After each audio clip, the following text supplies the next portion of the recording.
Well, it's Thursday the 17th of July, 10 to 6 in the evening. We're in about 7140 north.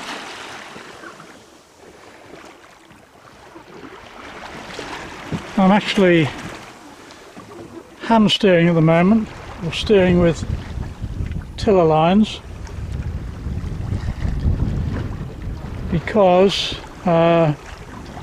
we've been becalmed all day, but a tiny little breeze has got up, and so for the first time in this voyage I've decided to unleash the full power of the Triple H sail, turbocharged. So for the first time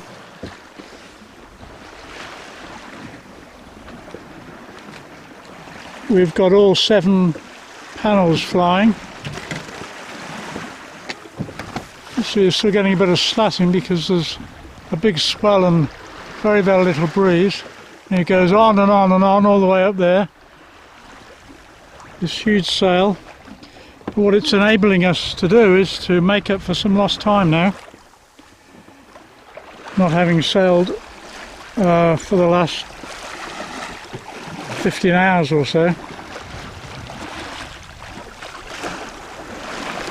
So if we look out there, you can see there's virtually no wind at all. It's a sort of force 1 at the most. But with our big sail, we're absolutely creaming along. So these are exactly the sort of conditions that this sail was conceived for: smooth,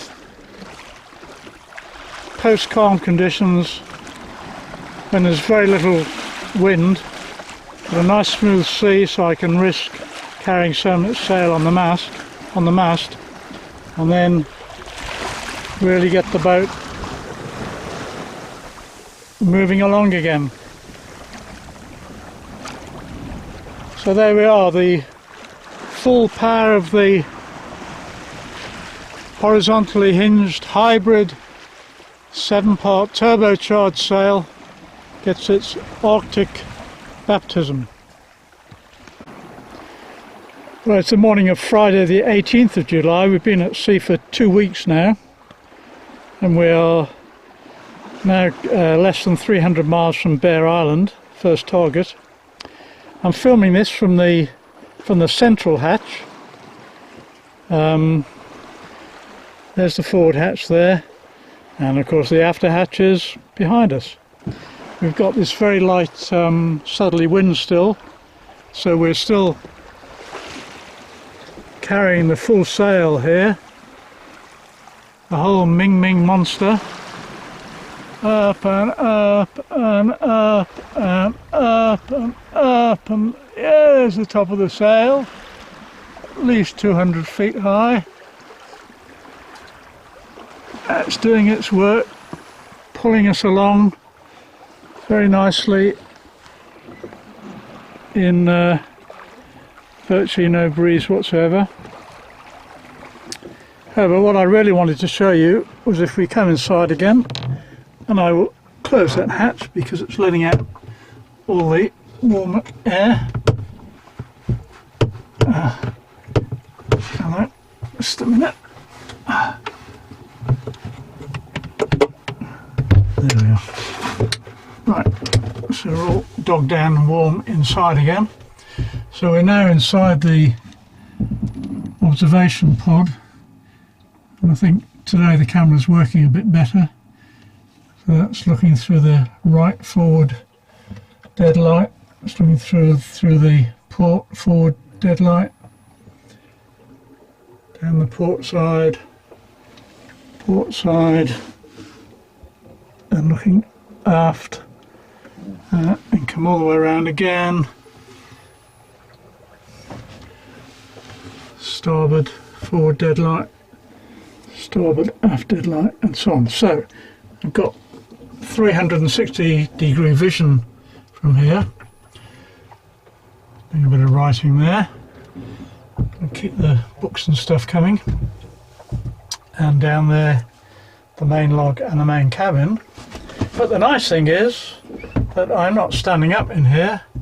I'm actually sitting extremely comfortably. If you look down, we can see there's my left knee, left foot, right knee, right foot. And what am I sitting on? I'll have to get off it, but this is the little master stroke that I suddenly conceived of just a few days before leaving Burnham, really, was this seat which hangs from two strops. Nice comfortable seat, and I can sit myself on there very comfortably, brace port and starboard with my feet, and sit for as long as I want,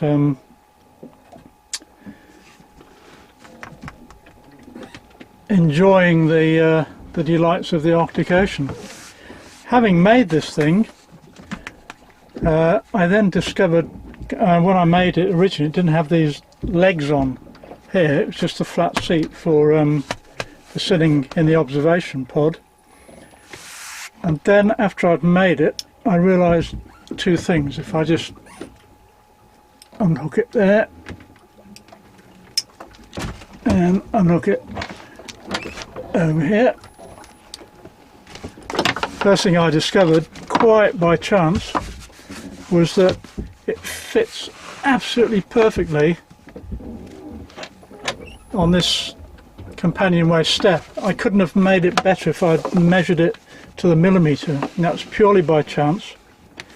Now, by putting, actually this was what I discovered, the third thing, that the reason I put the legs on was because, if I now take this out and stick it on the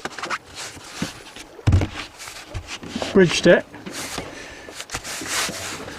that makes me a very, very nice seat for sitting out on the bridge deck, well sheltered from the hatch. I won't get out and sit there, but that's a very, very nice, I call that the terrace. So on a really nice day I actually can go out on the terrace and sit out there, and I was doing that yesterday. It was very nice indeed.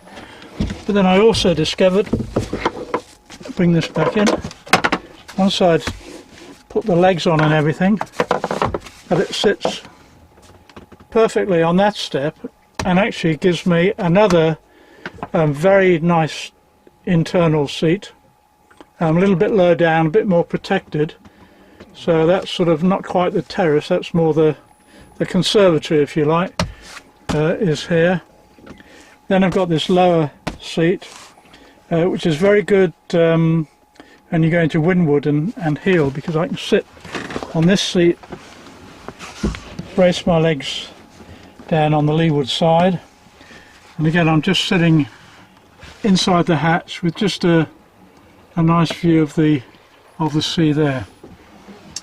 But anyway, what I wanted to show you in particular was the swinging seat for the observation pod, which is really great. You can just sit there for hours, very comfortable, just swinging gently, brace gently, and enjoy the world. Well, a bit of an experiment here. It's the first time that I've got the camera set up inside the boat with a wide angle lens, so hopefully you get a good view here. Morning of Saturday the 19th of July, so I've been at sea for 2 weeks and 1 day. We're now got a beautiful southeasterly breeze on the quarter, which is pushing us along very well after several days of quite frustrating light airs.